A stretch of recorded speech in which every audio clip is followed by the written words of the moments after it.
सुप्रभातम बच्चों। आज हम कालिदास के व्यक्तित्व और कर्तृत्व के बारे में अध्ययन करेंगे।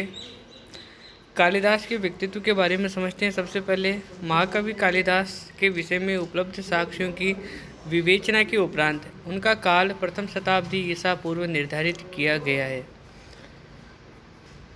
उनके जीवन वृत्त के विषय में प्रामाणिक सामग्री का अभाव है, लेकिन कुछ किंवदंतियां प्राप्त होती है जिनके अनुसार मूर्ख कालिदास का विवाह विदुषी राजपुत्री विद्योत्तमा से षड्यंत्र द्वारा कुछ पंडितों ने करा दिया, किंतु बाद में माँ काली की उपासना से उन्हें पांडित्य प्राप्त हो गया। कुछ मतों के अनुसार कालिदास विक्रमादित्य के 9 रत्नों में से एक थे। कालिदास के जन्म स्थान के विषय में भी मतभेद है। विद्वानों ने उन्हें कश्मीर या बंगाल अथवा उज्जैनी निवासी बताया है। उनके ग्रंथों से ज्ञात होता है कि वे जन्मना ब्राह्मण, शिव भक्त और राजकार्यों के परम वेत्ता थे। तो कहने का मतलब कालिदास का जो व्यक्तित्व है उसके बारे में प्रामाणिक जानकारी उनके किसी भी ग्रंथ से नहीं मिलती है। विद्वान जो है उपलब्ध साक्ष्यों के आधार पर एक अनुमान लगाते हैं कि उनका जो जन्म समय है वो रहा होगा प्रथम शताब्दी ईसा पूर्व। ईसा की पहली शताब्दी ईसा पूर्व में कालिदास रहे होंगे।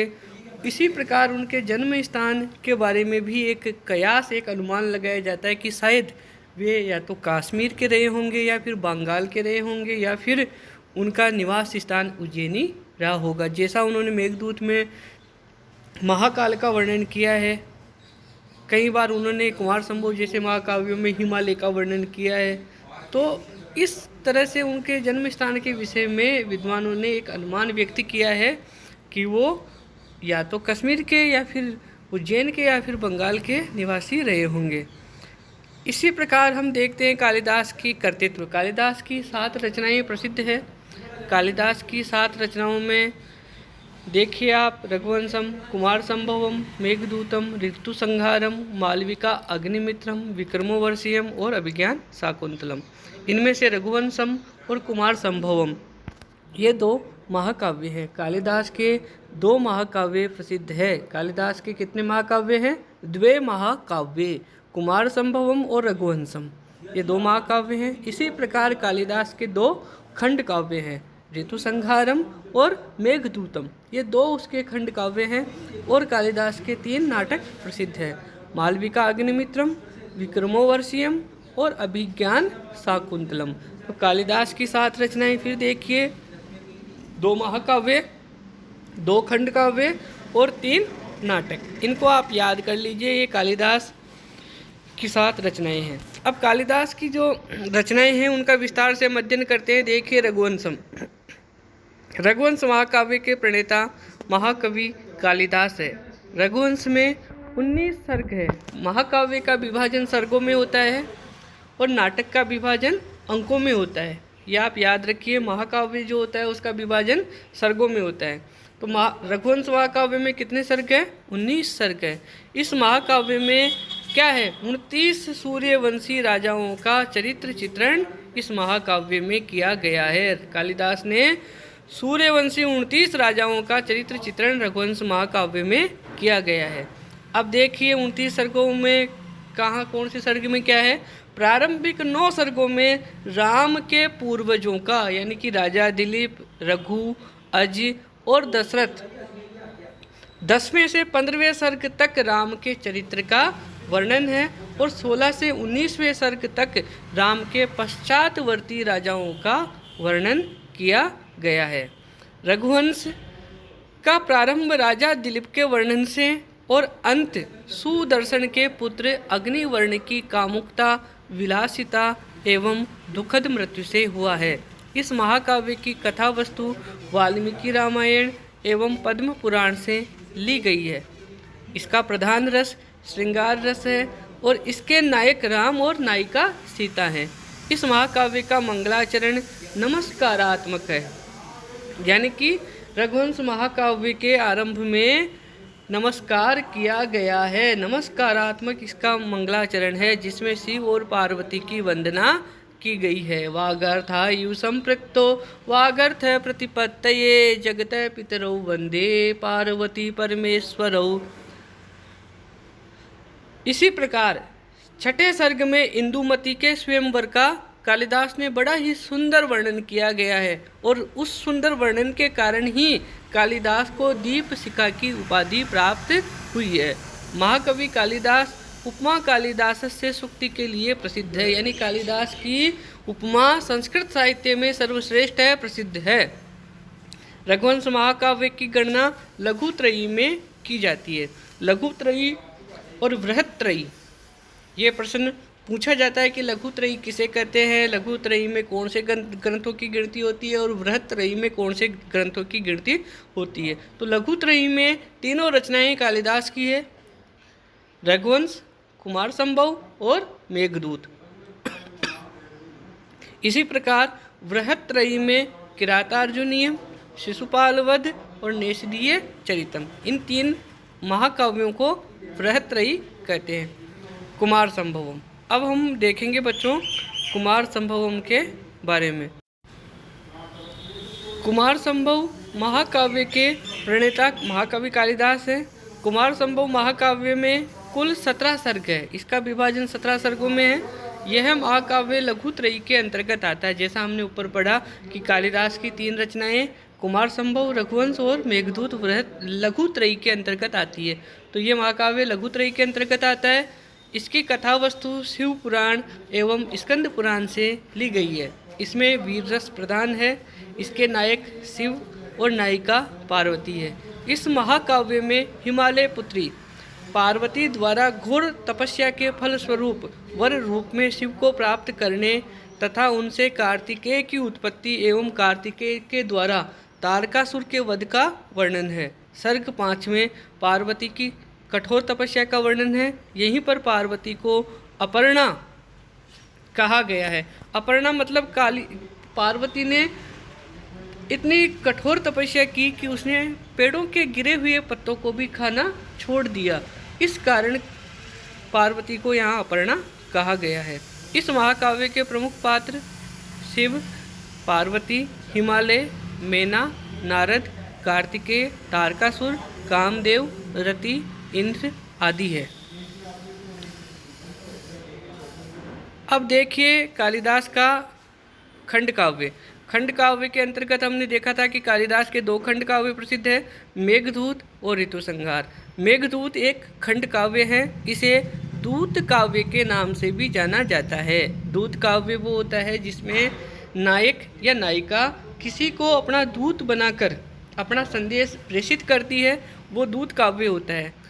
तो आधुनिक विद्वानों ने इसे गीति काव्य की श्रेणी में रखा गया है। गीति काव्य यानी कि इसको गाया जा सकता है। संपूर्ण मेघदूत में मंदाक्रांता छंद है और मंदाक्रांता छंद को अच्छी यति और लय के साथ उसको गाया जा सकता है, इसलिए ये एक गीति काव्य की श्रेणी में भी इसको रखा जाता है। कालिदास का ये खंड काव्य 2 भागों में विभक्त है, पूर्व मेघ और उत्तर मेघ। पूर्व मेघ में रामगिरी आश्रम से अलकापुरी तक के मार्ग का बहुत ही सुंदर वर्णन किया गया है।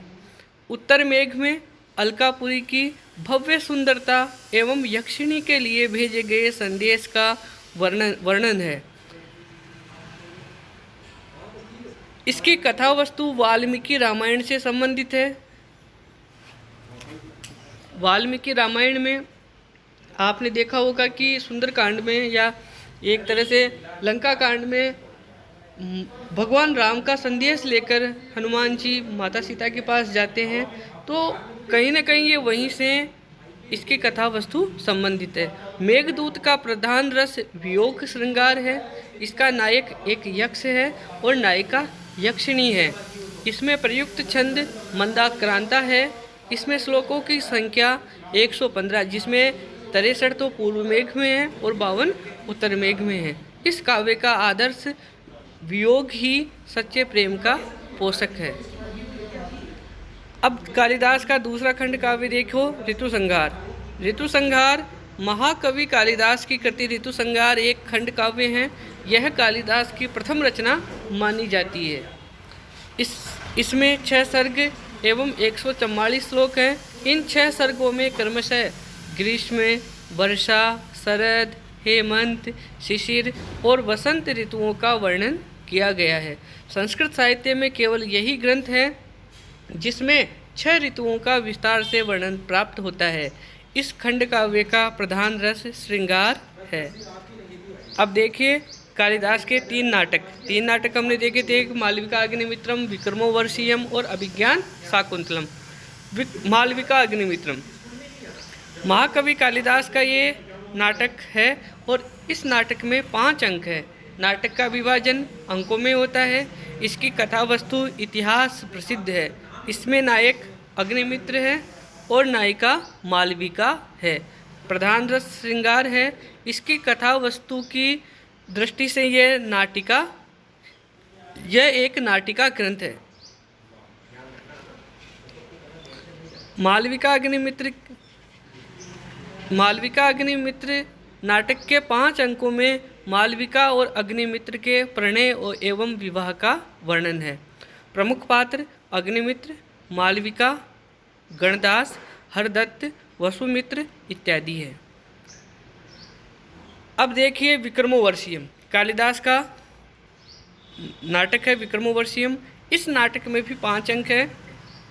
इसकी कथा वस्तु ऋग्वेद एवं महाभारत से संबंधित है। इस नाटक का नायक पुरूरवा एवं नायिका उर्वशी जो कि एक अप्सरा है।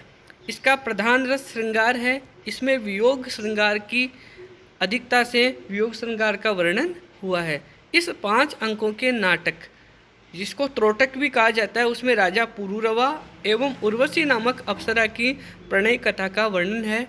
इस नाटक के प्रमुख पात्र पुरूरवा, उर्वशी, इंद्र, केसी राक्षस, कुबेर, भरत मुनि, नारद और आयुष जो कि उर्वशी और पुरूरवा का पुत्र है इत्यादि है। अब कालिदास का संस्कृत साहित्य का सबसे प्रसिद्ध नाटक अभिज्ञान शाकुंतलम।